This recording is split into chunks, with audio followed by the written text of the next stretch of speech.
असं आहे की आपण अंगावर जायला पाहिजे.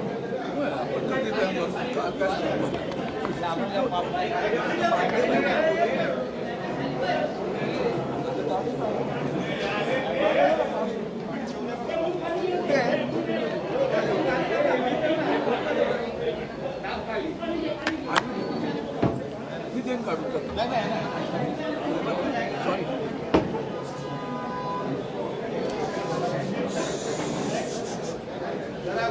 जास्त बडबड करू नका, शांततेने उभे राहायचं सगळं तिथे.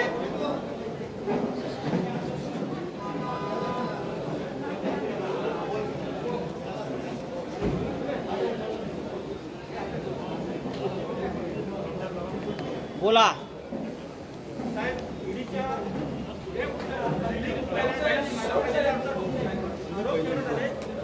सगळ्यात महत्वाचं मी बोलतोय.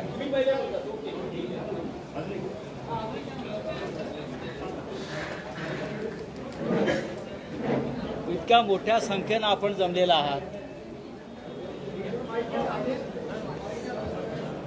इतक्या मोठ्या संख्येनं आपण जमलेला आहात. बहुतेक हा खूप मोठा राष्ट्रीय विषय झालेला आहे. कालपासून आपण सगळे, खास करून मीडिया, एक प्रश्न विचारताय, काय ईडीच्या नोटीसचं काय झालं? आपण नेहमी मला घरी येऊन भेटता, सामना कार्यालयात येऊन भेटता, शिवसेना भवनात येऊन भेटता आणि मी आपल्याशी बोलत असतो अनेक विषयावर. आमच्यासाठी ईडी हा काही महत्त्वाचा विषय नाही आहे. सीबीआय असेल, ईडी असेल, इन्कम टॅक्स असेल, कधी काळी या तिन्ही संस्थांना या देशामध्ये प्रतिष्ठा प्राप्त झाली. एखाद्या गुन्ह्यासंदर्भात सीबीआय, ईडी किंवा आयकर विभागानं कारवाई करायचं म्हटलं की खरोखर त्याच्यामध्ये काहीतरी गांभीर्य आहे असं लोकांना वाटत होतं. पण गेल्या काही वर्षापासून ईडीची नोटीस येणं, ईडीनं कारवाई करणं म्हणजे एखाद्या राजकीय पक्षानं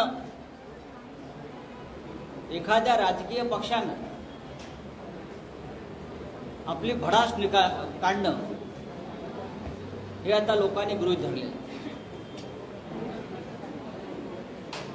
सत्तेतल्या राजकीय पक्षाला, केंद्रातल्या, जेव्हा राजकीय विरोधकांना राजकीय दृष्ट्या संपवता येत नाही, तेव्हा अलीकडच्या काळामध्ये हे असे ईडी सारखे, सीबीआय सारखे, इन्कम टॅक्स सारखे हत्यारं वापरावी लागतात. गेल्या वर्षभरामध्ये मी पाहतो आहे, ज्येष्ठ नेते शरद पवार असतील, त्यानंतर मी प्रफुल्ल पटेलांचं नाव मगाशी पाहिलं, एकनाथ खडसेंना नोटीस आलेली आहे, माझ्या नावाचा आपण गजर करताय कालपासून, माझ्या बाजूला प्रताप सरनाईक बसलेले आहे. त्यांना सातत्यानं हे जे प्रमुख लोक आहेत, जे या सरकार बनवण्याच्या प्रक्रियेमध्ये सहभागी झालेले आहेत, महाराष्ट्रात भाजपला रोखण्याच्या प्रक्रियेमध्ये, तर त्यांना ह्या ना त्या कारणानं राजकीयदृष्ट्या जेव्हा त्रास देता येत नाही, दबावाला ते बळी पडत नाही, तेव्हा हे असे कागदाचे तुकडे पाठवले जातात. हे फ्रस्ट्रेशन आहे, त्याला वैफल्य म्हणतात. हतबलत आहे. राजकारणामध्ये समोरासमोरून लढायची ईर्ष्या असायला पाहिजे. जर आपण छत्रपती शिवाजी महाराजांची भूमी असं म्हणतो तर समोर येऊन लढा. घरातल्या मुलांवर, घरातल्या महिलांवर, कुटुंबावर हल्ले करण्याला नामर्दानगी म्हणतात. अशी नामर्दानगी जर कोणी करत असेल तर आत्ताच माझ्या माननीय मुख्यमंत्र्यांशी म्हणजे आमचे शिवसेना पक्षप्रमुख यांच्याशी चर्चा झाली आहे. तर शिवसेना त्यांना त्याच पद्धतीनं उत्तर देईल हे लक्षात घ्या. कोणत्याही थराला जाऊन आम्ही घाबरत नाही आणि घाबरण्याचं कारण नाही. कालच मी या महाराष्ट्राचे विरोधी पक्षनेते देवेंद्र फडणवीस यांचं एक ऐतिहासिक विधान ऐकलं. ते असं म्हणाले, जर काय कोणी चुकीचं केलं नसेल तर घाबरायचं कसं, मग नोटीस येत नाही. हे नोटीस म्हणजे काय ब्रह्मवाक्य आहे. आणि मी परत सांगतो, आमच्यापैकी कोणी काही चुकीचं केलं नाही. नोटीस येऊ द्या किंवा आणखीन काही येऊ द्या, आम्ही घाबरत नाही. तुम्हाला घाबरावं लागेल भविष्यात. संजय राऊत यांच्या पत्नीला नोटीस आली आहे की नाही हा प्रश्न आपण मला आता विचारणार आहे, कारण आपण त्यासाठी जमलेला आहोत. गेल्या 1.5 महिन्यापासून हे जे तुमचं ईडी आहे ते आमच्याकडे पत्रव्यवहार करताय. त्यांना काही माहिती हवी होती, काही कागदपत्र हवी होती आणि ती कागदपत्र आम्ही त्यांना वेळोवेळी पुरवलेली आहेत. पण यापैकी कुठल्याही त्यांच्या पत्रावर त्यांनी असं आम्हाला कळवलं नाही की तुम्ही सांगताय का भाजपवाले जे बोलतायत की हा PMC बँक घोटाळा आहे, हे HDL नावाच्या कंपनीचं काय ते प्रकरण आहे. जर ईडीने त्यांच्या पत्रामध्ये या संदर्भातला कुठलाही संदर्भ दिलेला नाही, त्यांना कशाकरता चौकशी करायची आहे. तर भारतीय जनता पक्षाची माकडं मी कालपासून बघतोय जी उड्या मारतायत. PMC बँक, PMC ह्यांना सांगितलं कोणी? ह्यांची आणि ईडीची का हात मिळवणी आहे का? भारतीय जनता पक्षानं आपल्या कार्यालयामध्ये ईडीचं एक टेबल टाकलेलं आहे की ईडीनं त्यांच्या बेलॉट पिअरच्या कार्यालयामध्ये एक टेबल टाकल्या भारतीय जनता पक्षाचं. माझ्या माहितीप्रमाणे ईडी कार्यालयामध्ये सहसा कोणाला बाहेरच्या व्यक्तीला प्रवेश मिळत नाही. पण गेल्या 3 महिन्यापासून माझ्या त्या कार्यालयावरती लक्ष आहे. भारतीय जनता पक्षाचे 3 लोक हे सतत त्या ईडीच्या कार्यालयात जात आहेत आणि येत आहेत आणि तिथून काही कागदपत्र बाहेर काढतात. या संदर्भात माझ्याकडे पुरावे आहेत, पुराव्याशिवाय बोलत नाही. तसं नसतं तर आज भारतीय जनता पक्षाचे जे लोक आहेत जे बोलत आहेत त्यांच्याकडे ही माहिती आलीच नसते. गेल्या 1 वर्षापासून भारतीय जनता पक्षाचे काही महत्त्वाचे लोक आणि त्यांचे हस्तक हे सातत्यानं मला भेटण्याचा प्रयत्न करतात आणि त्यांचं एकच सांगणं होतं की महाराष्ट्रातलं सरकार तुम्ही टिकू देऊ नका, तुम्ही या सरकारच्या मोहात पडू नका. हे सरकार कोणत्याही परिस्थितीमध्ये आम्ही पाडायचं ठरवलेलं आहे आणि आमची संपूर्ण यंत्रणा सज्ज आहे. हे गेले वर्षभर मला ह्या न त्या मार्गानं इशारे दिले जातात. मला व्यक्तिशः वेगळ्या वेगळ्या मार्गाने मला धमकवण्याचा प्रयत्न केला, पण मी त्यांचा बाप आहे. त्यांनी मला एक यादी दाखवली काही लोकांनी, त्यात आपलंही नाव होतं. म्हणजे आमच्या काही जवळचे परिवारातले लोक, ठाकरे परिवाराच्या आसपासचे काही प्रमुख लोक, शिवसेना, काँग्रेस आणि राष्ट्रवादीतल्या 22 आमदारांची यादी दाखवली आणि म्हटलं या सगळ्यांना ईडी आणि केंद्रीय तपास यंत्रणा ताब्यात घेणार आहे आणि त्यांच्यावर दबाव आणून त्यांचे राजीनामे घेतले जातील आणि हे सरकार पाडलं जाईल आणि त्यासाठी ईडीची भूमिका महत्त्वाची आहे आणि प्रताप सरनाईक हे त्याचं टोकन आहे म्हटलं मला. आणि या सगळ्या गोष्टी जेव्हा अपयशी ठरलेल्या आहेत, हे सरकार पडणार नाही, कारण त्यांची डेडलाईन नोव्हेंबरची होती सरकार पाडण्याची. हे सरकार पडणार नाही. मग या सरकारचे खंदे समर्थक आणि प्रवर्तक कोण आहे, त्यांना आणि त्यांच्या कुटुंबियांना त्रास द्यायचा. जर हे करणार असाल तुम्ही खुशाल करा. ईडीने करावं, CBIने करावं, इन्कम टॅक्सने करावं, किंवा बाहेर अजून कोणी त्यांना दहशतवादी गँग वापरायच्या असतील तर त्या वापराव्यात आमच्या विरोधामध्ये. आम्ही हटणार नाही. या सरकारचा बालही बाका होणार नाही. तुम्ही नोटीस पाठवा किंवा आम्हाला घरी येऊन अटक करून घेऊन जा, नोटीसला उत्तर दिलं जाईल. पण ही बायकांच्या पदराआडून लढाई करण्याची खेळी ही तुमच्यावर उलटल्याशिवाय राहणार नाही. काय सांगता तुम्ही मला HDLचं? माझ्या पत्नीच्या नावावर एक 12 वर्षापूर्वीचा एक व्यवहार आहे. 12 वर्षांनी सरकारला जाग आहे. 10 वर्षापूर्वी, 12 वर्षापूर्वी, बरं का अरविंद, 10 वर्षापूर्वी एका मध्यमवर्गीय कुटुंबातल्या एका शिक्षिका असलेल्या स्त्रीनं, महिलेनं, मराठी, एक घर घेण्यासाठी तिच्या मैत्रिणीकडून 50 लाखाचं कर्ज घेतलंय. 50 लाखाचं. त्या संदर्भात ईडीला आता 10 वर्षांनी, जेव्हा भाजपचं सरकार पडत नाही हे जेव्हा लक्षात आलं, तेव्हा जाग आली सगळ्यांना. आणि तुम्ही तिला नोटीस पाठवता आणि तिला चौकशीला बोलवता, मानसिक छळ करण्याचा प्रयत्न करता. तुम्ही HDLच्याच गोष्टी करताय ना. भारतीय जनता पक्षाचे अकाउंट उघडा. गेल्या 3 वर्षामध्ये HDLने भारतीय जनता पक्षाला किती कोटीच्या देणग्या दिल्या आहेत हे आज जी माकडं नाचतायत ना, त्यांनी जाहीर करावं.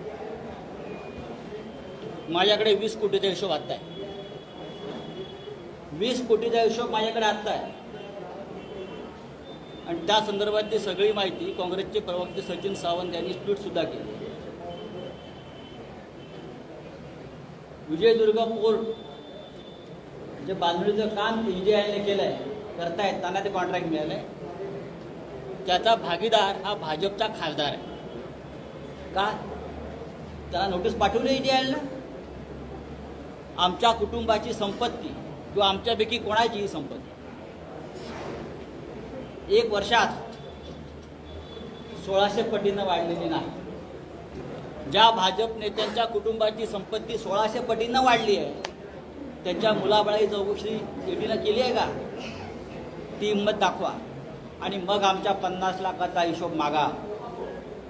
कायद्यापेक्षा कोणी मोठं नाही, मी तुम्हाला सांगतो. मी सुद्धा नाही, कोणी नाही, ना प्रताप सरनाईक ना अरविंद सावंत. आम्ही लॉ मेकर आहोत. आम्ही कायद्याचं पालन करतो. आम्हाला नियम माहिती आहे. आमची चौकशी जर चुकीचं केलं असेल तर व्हायला पाहिजे. पण तुमच्या चौकशा कोण करणार? तुमचे हिशोब कोण पाहणार? मी जर तोंड उघडलं तर केंद्रातलं सरकार अशा तऱ्हेनं त्याला हादरे बसतील ना. तुमचा प्रत्येक हिशोब माझ्याकडे, तुमच्या मुलाबाळांच्या संपत्तीचा हिशोब माझ्याकडे. पण मला उद्धव ठाकरे साहेबांनी सांगितलं अनेक की आपल्याला कुटुंबापर्यंत पोहोचायचं नाही. बाळासाहेब ठाकरेंनी जे आम्हाला शिकवलेलं आहे हेच आहे की लढाई थेट समोरासमोर लढा. पाठीत वार करायचा नाही.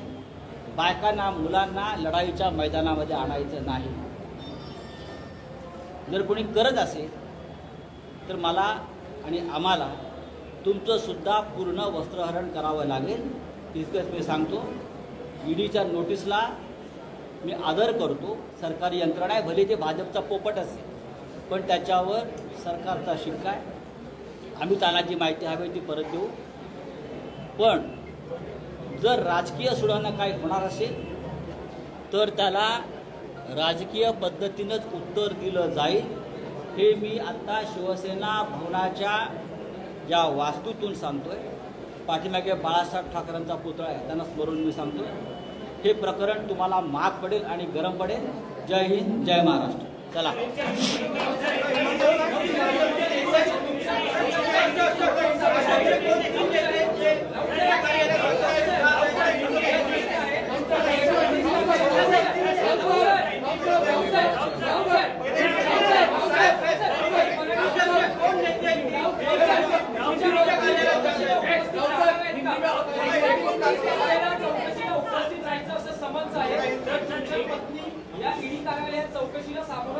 अजून काही तसा निर्णय घेतलेला नाही. हा निर्णय मी एकटा घेणार नसू. हा निर्णय आम्ही सगळे मिळून घेऊ. त्याच्यामध्ये माननीय उद्धवजी आहेत, मी माननीय पवारसाहेबांशी चर्चा करतो आहे, आम्ही सगळे मित्र परिवार पक्ष. कारण ही राजकीय कारवाई आहे. त्याला राजकीय हेतूनं आम्ही उत्तर देऊ. पुढे जाऊ.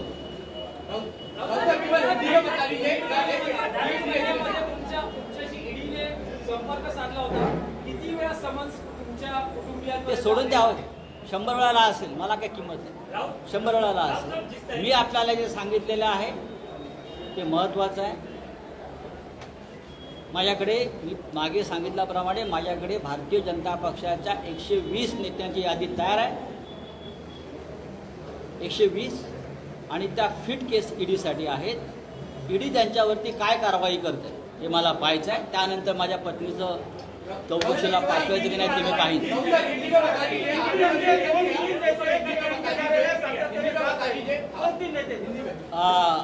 जे बेलवाड पिआरला जे ईडीचं कार्यालय आहे त्याच्या आसपासचं CCTV फुटेज आपण पत्रकार म्हणून काढू शकता. आपण सगळे शोध पत्रकारिता करता. थोडं CCTVच्या तुम्ही काढलेत गेल्या महिन्याभरातले. आतमध्ये कोणाचा वावर आहे आणि ते वावर असणारेच नेते आज कसे काल TV ला येऊन बोलत होते हे तुम्हाला स्पष्ट दिसेल.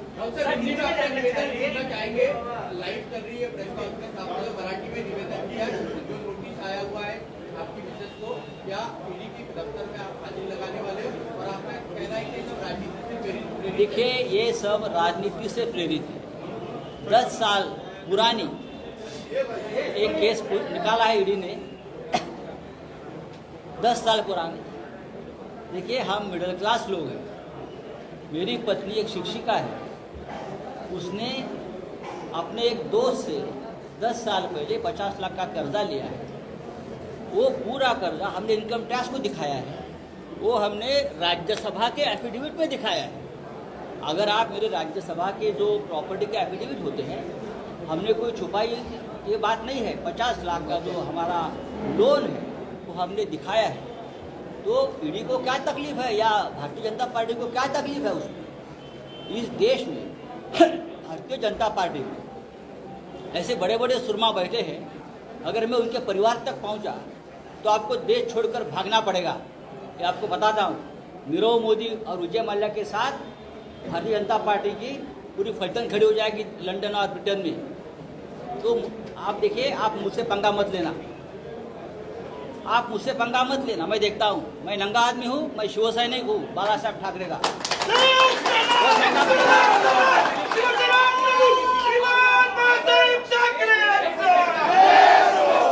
जो करना हो कर लो. बीजेपी के लोगों ने अरे आप मेरे क्या उखड़ लोगे? जाओ. बहुत देखे मैंने आप जैसे. और ये कहा कि 22 लोगों की विधायकों की सूची है. जी हाँ, सर वो थोड़ा विस्तार में बताइए. मेरे पास 1 साल से कुछ लोग बीजेपी की परिवार से आ रहे हैं और महत्वपूर्ण लोग हैं जो मध्यस्थ हैं. वो बार बार मुझे ये कहने की कोशिश करते हैं कि आप उसमें मत पड़िए. ये सरकार हम किसी भी हालत में गिराने वाले हैं. हमारे पास केंद्र की सत्ता है, पूरी ताकत है, हमारे पास ईडी है, सीबीआई है, इनकम टैक्स है, और एक सूची हमें दिखाई जिसमें प्रताप सरनाईक का भी नाम था। आपने देखा उसका क्या होगा? तो हम सबको टाइट कर देंगे, टाइट कर देंगे शब्द है, और ये सरकार हम गिराएंगे। मैंने कहा हिम्मत है तो गिरा के दिखाइए, आप महाराष्ट्र में बचेंगे नहीं। सर, आपकी और फडणवीस जी की मुलाकात हुई थी क्या? उस मुलाकात नहीं, में इस तरह का नहीं, कोई किया नहीं। था क्या उनकी तरफ से? देखिए, उससे आप देवेंद्र जी की कोई बात मत करिए, ये और लोग हैं। कौन नेता है बीजेपी के जो आपके मैं समय आते उसका पूरा पोल खोल करने वाला हूँ, मेरे पास उसके पूरे एविडेंस है। क्या जाने वाले ने कल क्या जिस तरह से कल के लिए समन भेजा गया है तो क्या निर्णय लिया गया है? कल जाकर देखिए, मुझे अब तक ये पता नहीं है कि किस सिलसिले में ये नोटिस है। जो डॉक्यूमेंट्स के बारे में ईडी ने मुझे पत्र लिखा था, वो डॉक्यूमेंट्स हमने 2 बार उनको भेज दिए। जो जो उनको कागज चाहिए वो हमने दिए। इस देश में करोड़ों के घपले हुए हैं। ईडी वहाँ तक पहुँचने के बाद छोड़िए, सोचा भी नहीं ईडी ने क्या कोई इंक्वायरी करनी चाहिए। लेकिन 10 साल पहले 50 लाख हमने कर्ज लिया था, उसके बारे में ईडी को बहुत अचानक इंटरेस्ट जाग उठा है। और भारतीय जनता पार्टी के कुछ बंदर यहाँ है तो उछल रहे हैं हमारे नाम से। बंदर जब क्या बोलते, बंदर जब दारू पीता है ना तो ज़्यादा उछलता है। मैं आपकी नशा उतार दूंगा। मेरा नाम संजय राउत है। तीसरी बार समन भेजा गया है। लोगों के नाम आपके पास है, तो ये क्या आप ईडी को देंगे और कब देंगे? जल्दी ही दूंगा मैं। और मेरे पास ऐसी लिस्ट है जो ईडी के लिए अगर कुछ काम नहीं होगा तो 5 साल तक मेरी लिस्ट पर ईडी काम करते बैठेगी। इतना मेरे पास मसाला मैं भेज रहा हूँ। हमारा क्या है, हमारा तो 50 लाख का लोन का मामला है ना। अरे 50 लाख का ठीक है, 50 करोड़ कर लो आप उसमें, मैं नहीं डरने वाला। उनको भी पता चलेगा किससे पंगा लिया है।